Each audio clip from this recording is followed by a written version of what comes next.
It is Tuesday, February 9th, 2021. I'm Pastor Thor Ramsey with Center Church. This is Gospel for Five, where we take 5 minutes out of our day and focus on the gospel because Jesus is the gospel. If you can tell from my red forehead, we went, sledding. We went sledding. We drove up to the mountains and went sledding and got sunburnt. So hopefully it's not, you might want to avert your eyes from the screen. It's pretty bright. Okay, we're in Galatians chapter 6. We ended up going through verses 6 through 10. But let me focus here on verse 9, which says, "And let us not grow weary of doing good, for in due season we will reap if we do not give up." This goes right in line with what I spoke about on Sunday, using Ephesians. Let me look at that verse in Ephesians. Was it 1:8?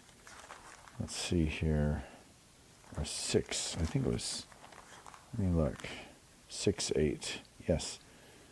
"Knowing that whatever good anyone does, this he will receive back from the Lord, whether he is bondservant or free." The point again being that nothing we do for the Lord is in vain, even if it feels like it's in vain.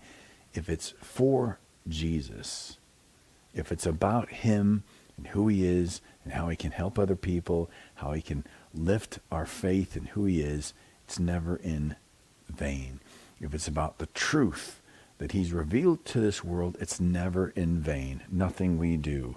So we should not grow weary in doing good, because we again will be bombarded from the world, the flesh, and the devil. We will have people saying, we will have the world saying, we will even have other Christians saying, and we will also ourselves will be telling ourselves, this is not doing any good. It's in vain. Well, the reality is, nothing is in vain. Nothing we do for the Lord is in vain. Does that mean success is going to look the way it looks in the world?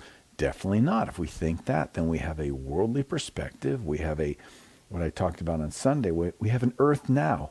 That this earth is all there is, and so we must look to the things of this earth, and we must expect things now.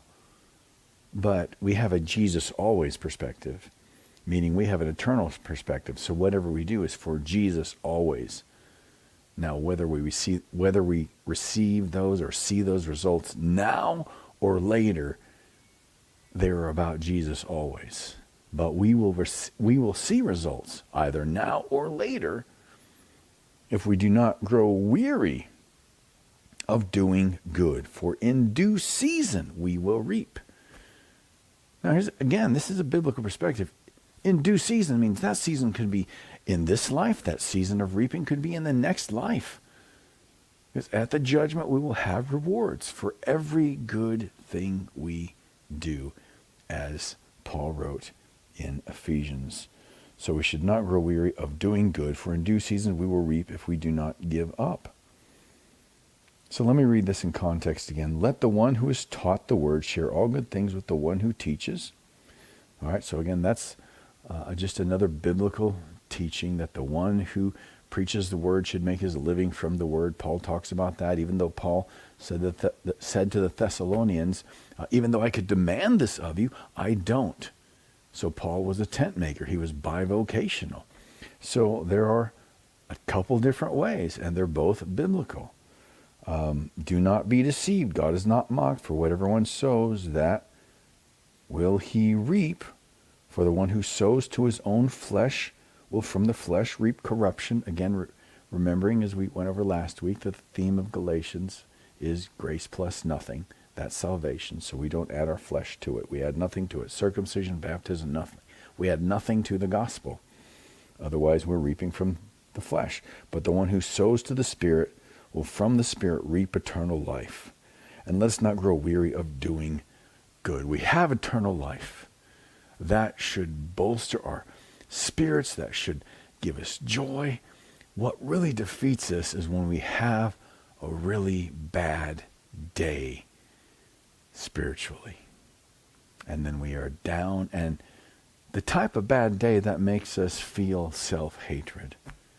I'm a despicable person, which makes me a despicable Christian, which says none of this is doing any good. Give up. Don't grow weary, because you're accepted by God not on the basis of what you do, but of who he is and what he's done. So don't let the enemy get you down, even on those really bad days. Now, what has God said to you today, and what are you going to do about it?